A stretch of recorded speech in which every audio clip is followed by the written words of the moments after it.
Siap, Bu. Iya. Adapun saya akan melakukan supervisi akademik di kelas Ibu besoknya, yang dimana supervisi akademik ini nanti bertujuan membantu Ibu mengembangkan kompetensi yang Ibu nanti yang mengajar di kelas, begitu ya Bu ya. Kira-kira kita dapat mengobrol dengan santai Bu? Boleh, Bu, dengan senang hati. Iya. Dalam kegiatan praobservasi ini Bu, kita akan melihat bagaimana Ibu dalam melakukan pembelajaran nantinya di kelas bersama anak-anak. Jadi apa kira-kira yang Ibu harapkan nanti pada saat kita melakukan supervisi di kelas? Terima kasih, Bu. Jadi yang saya harapkan nanti dalam kegiatan praobservasi, Bu, kita bisa saling bertukar pendapat, bisa saling sharing, kemudian berbagi pengalaman, sehingga saya dapat memperbaiki pembelajaran saya, karena saya pun pasti merasa bahwa pembelajaran yang saya lakukan itu mungkin nanti belum maksimal, Bu. Jadi supaya lebih baik lagi, ya langkah baiknya bolehlah kita saling memberikan pendapat atau berbagi pengalaman. Iya, karena bagaimanapun kan Bu ya, kita pun dalam setiap melakukan pembiasaan belajar perlu juga dengan rekan sekerja itu saling bertukar pikiran ya Bu ya. Bila ada kendala di dalam kelas atau permasalahan di kelas, tidak salah kita saling berkomunikasi apakah bagaimana pembelajaran kita itu sudah berlangsung dengan baik ya Bu ya. Iya. Kita saling berbagi sharing aja nih ya Bu ya, terkait pembelajaran besok. Saya bisa membantu Ibu supaya tidak merasa cemas, tidak merasa sedikit takut ya Bu ya, karena kita anggap aja supervisi itu besok Ibu melakukannya sebagaimana Ibu di hadapan anak-anak gitu ya, supaya tidak ada merasa canggung ya Bu ya. Jadi kira-kira besok Ibu akan mengambil materi apa ya Bu? Materinya itu, Bu, saya ambil dari kelas 8 mengenai sikap dan perilaku yang sesuai dengan nilai-nilai Pancasila sebagai pandangan hidup bangsa. Oh iya ya Bu ya. Tujuan pembelajarannya Ibu susun itu apa ya Bu? Jadi tujuan pembelajarannya itu, Bu, ada dua. Yang pertama, siswa dapat memahami dan mengidentifikasi contoh-contoh sikap gitu kan, atau perilaku yang sesuai dengan nilai-nilai Pancasila sebagai pandangan hidup bangsa. Dimana nilai-nilai Pancasila itu kan ada 5, Bu.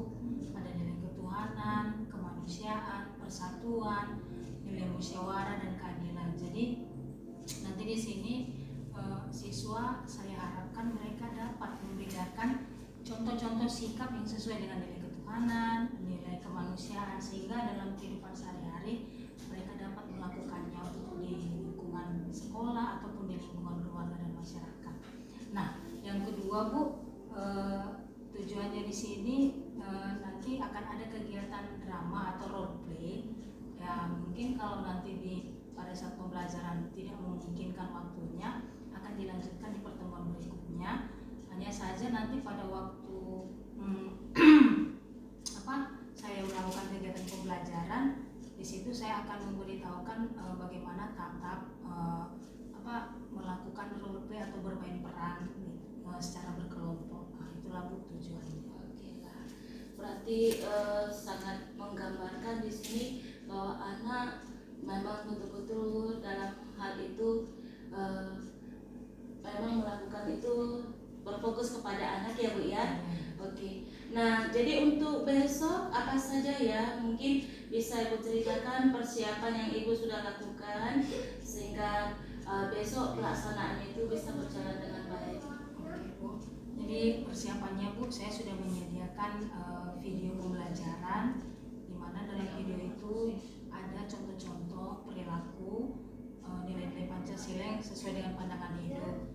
Kemudian saya juga di situ ada materinya tentang pengertian pandangan hidup, kemudian pembagian tugas kelompok mereka. Nanti akan ada diskusi. Jadi saya sudah siapkan bahannya. Diskusi mereka itu mereka akan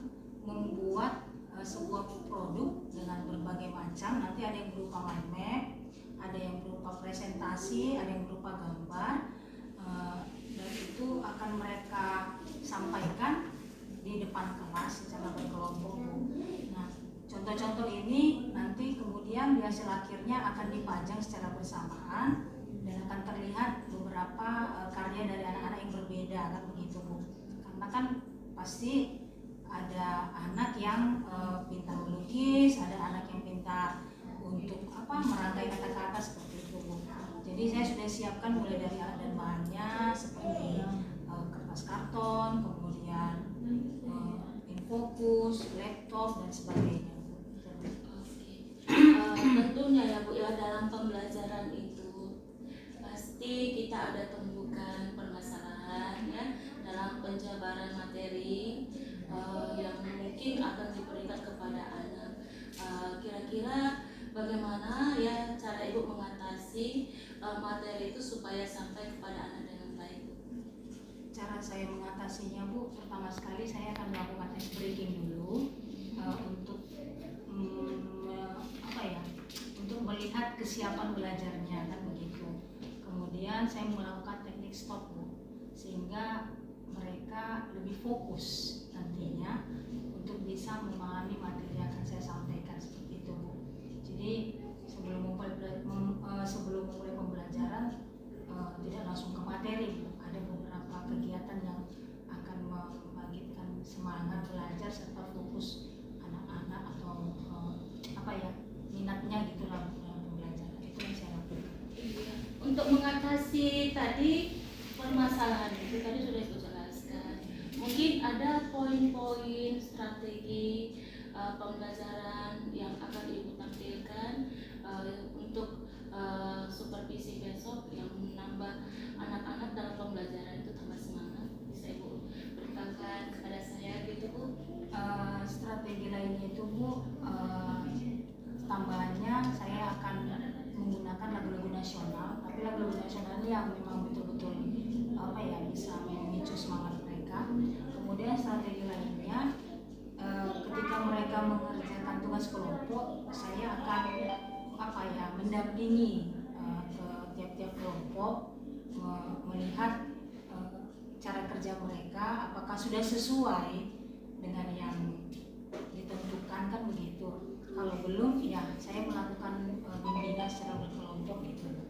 Itulah strateginya, sehingga hasil dari diskusinya tadi sesuai dengan yang diharapkan seperti itu. Ada lagi Bu. Kemudian saya akan memberikan pertanyaan pemantik untuk menggali pengetahuan awal mereka atau merangsangnya gitu. Itulah yang saya lakukan. Luar biasa. Itu merupakan kegiatan yang membuat anak-anak itu semakin termotivasi ya Bu Ana ya. Jadi berarti di sini Ibu akan menerapkan pembelajaran diferensiasi juga ya Bu Ana? Iya, betul sekali. Pada setiap kegiatannya ya Bu Ana.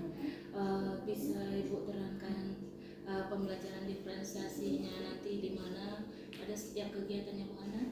Diferensiasinya itu Bu, kalau dari konten hanya satu saja, hanya video, tapi nanti di proses disitulah akan terbentuk kelompok.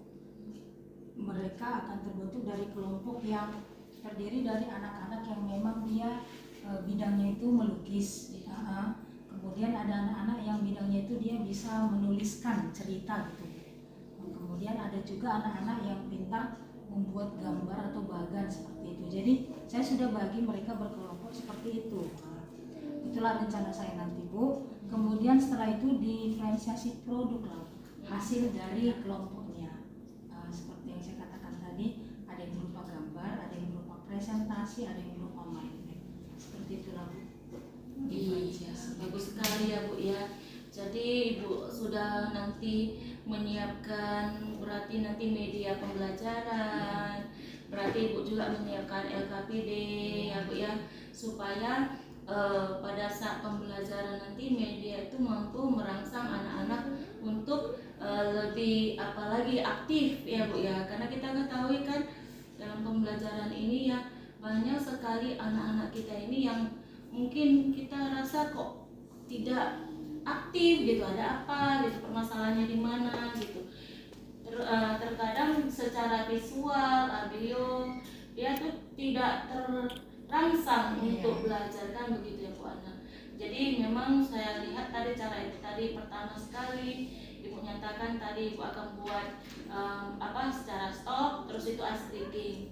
Nah dalam awal pembelajaran memang itu merupakan langkah awal supaya ketika pembelajaran itu terjadi, yang mungkin Ibu masuk pada pembelajaran ketiga atau keempat, pembelajaran pertama, les pertama, kedua itu mereka agak sedikit letih ya kan ya Bu ya. Jadi terpancing untuk lebih banyak belajar lagi ya kan. Jadi itu suatu hal yang sangat luar biasa sekali Ibu lakukan, penerapannya pun juga sangat baik ya Bu ya. Jadi saya melihat di situ peranan yang Ibu sebagai guru memfasilitasi mereka itu sudah sangat baik. Apakah dalam pembelajaran ini Ibu akan nanti menerapkan konsep belajar KSD Bu Ana? Ada untuk KSD ada itu tadi teknik stop. Teknik stop agar anak-anak mindfulness-nya itu lebih fokus nanti ke pembelajaran. Begitu ya Bu ya. Oke lah. Terima kasih lah Bu Hana untuk waktunya nanti supaya besok kita pelaksanaannya lebih baik. Ya, kita bersama berharap semoga kondisi kita besok cukup baik dan stabil. Kita boleh melakukan besok di dalam kelas dengan begitu maksimalnya. Anak-anak juga bisa kita arahkan dan pembelajaran itu terfokus dengan materi yang Ibu ajarkan. Terima kasih Bu Hana buat waktu dan kesempatannya. Sampai besok kita boleh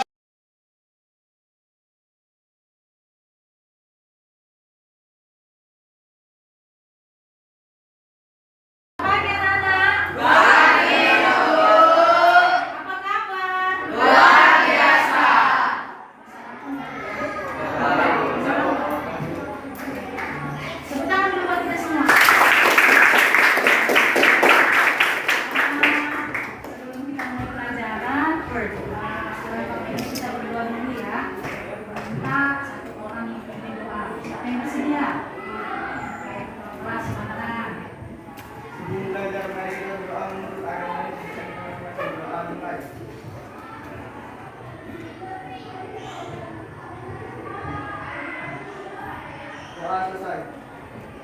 Makasih anak, silakan duduk. Baik, selanjutnya Ibu mau nanya, apakah hari ini semua hadir? Mana sekretaris kelas? Oh ya, Citra, hadir hari ini nak semua? Hadir, gak ada yang absen? Oke, berarti kelas 82 ini semangat belajarnya sangat luar biasa ya? Iya nggak? Iya. Oke, good. Untuk dua untuk kalian.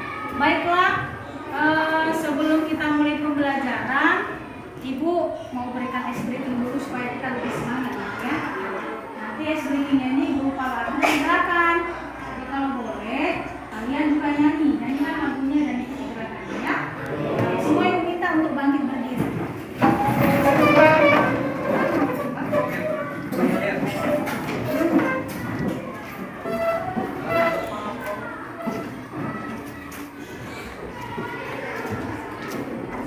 Siap ya?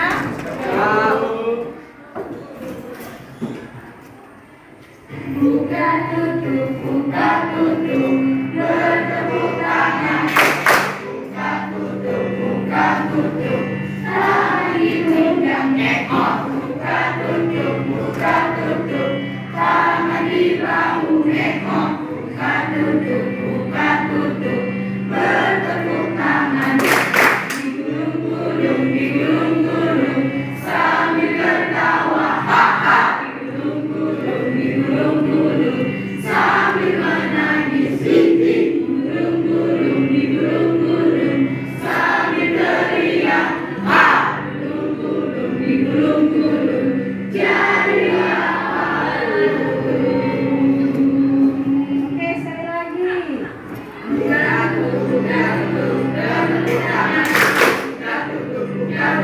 Tangan di pinggang ekor, buka tutup, tangan di bahu ekor, buka tutup, bertepuk tangan.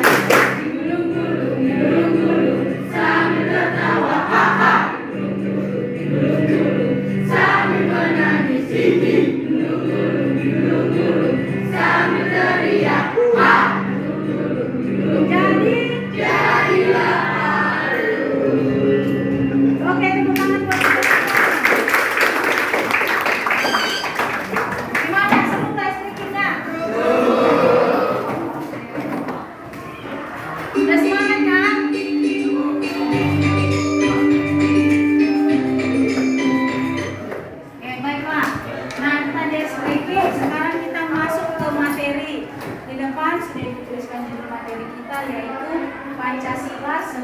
pandangan hidup bangsa. Nah, sebelum Ibu jelaskan, Ibu mau memberikan pertanyaan nih. Ada 2 pertanyaan, ya. Nanti siapa yang kira-kira bisa menjawab, langsung tunjuk tangan aja. Saya, Bu, ya. Benar salah itu nggak masalah sama Ibu. Yang penting Ibu mau lihat kamu bisa dan berani. Ya, oke? Oke. Nah, pertanyaan yang pertama. Kira-kira siapa yang tahu apa arti Pancasila sebagai pandangan hidup bangsa? Oke, Citra, sekarang berdiri, Nak. Arti Pancasila adalah sebagai pandangan hidup bangsa. Pancasila adalah petunjuk, adalah pedoman sebagai hidup bangsa dan petunjuk di dalam suatu bangsa. Pedoman hidup dalam suatu bangsa. Oke, tepuk tangan dulu.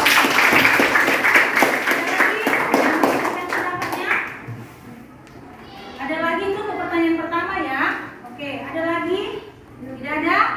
Oke, saya masuk pertanyaan yang kedua. Sebentar, Nak. Itu masih pertanyaan pertama ya. Pertanyaan yang kedua.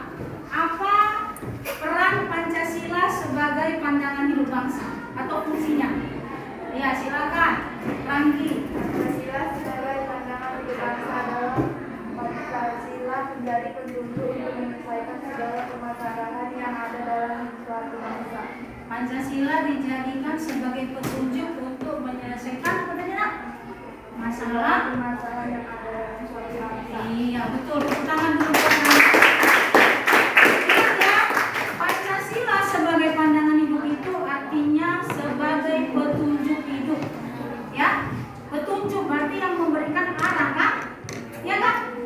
Kalau kata petunjuk itu sama dengan apa biasanya? Kalau yang memberikan arah itu alat apa biasanya?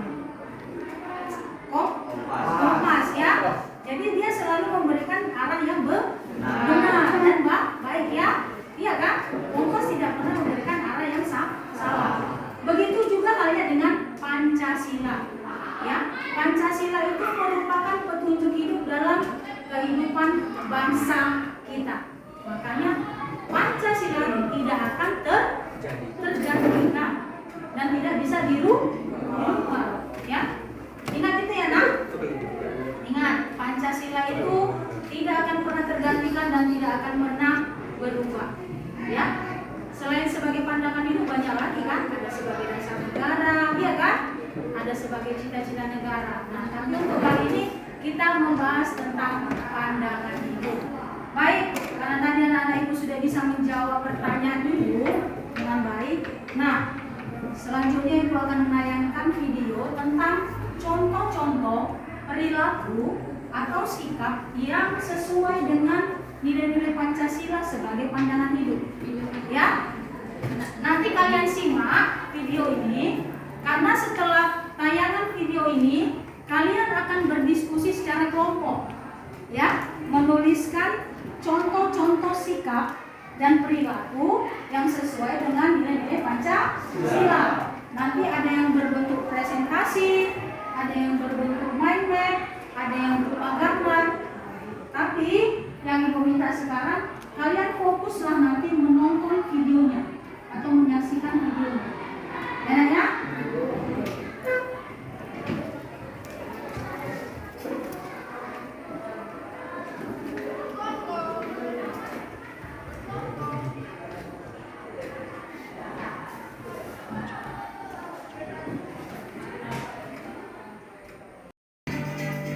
Tahukah teman-teman nilai-nilai apa saja ya yang terkandung dalam sila Pancasila ke-1 hingga ke-5?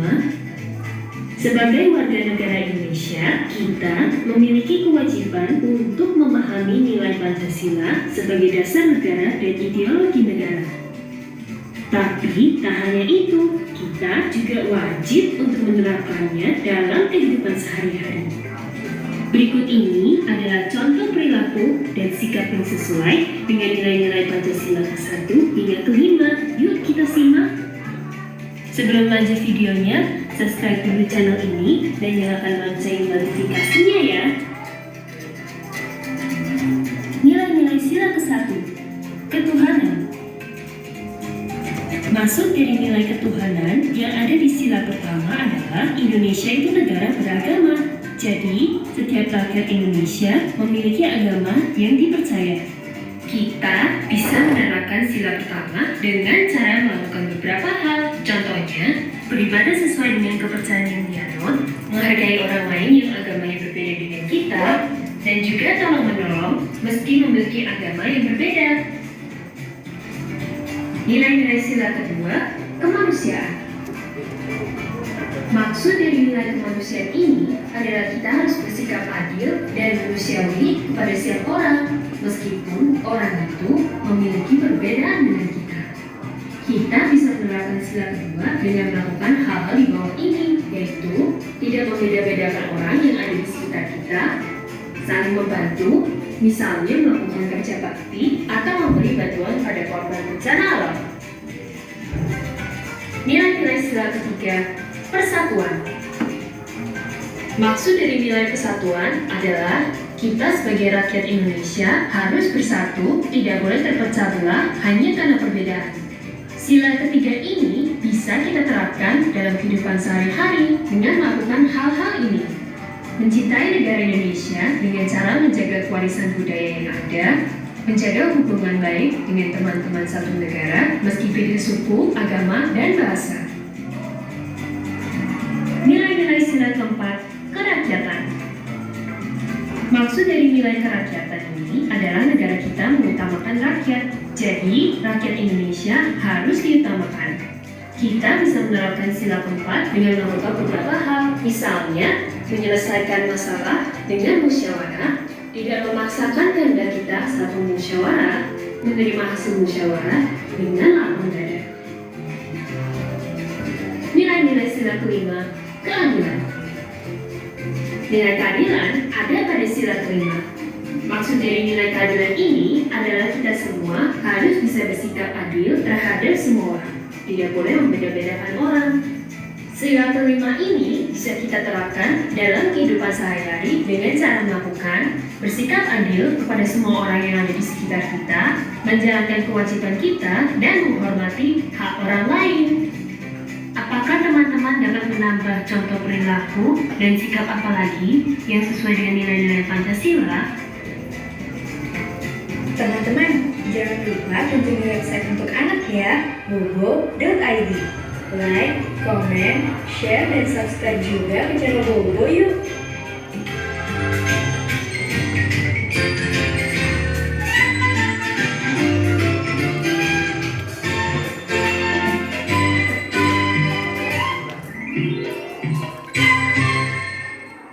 Oke.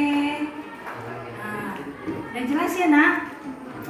Jelas kan videonya?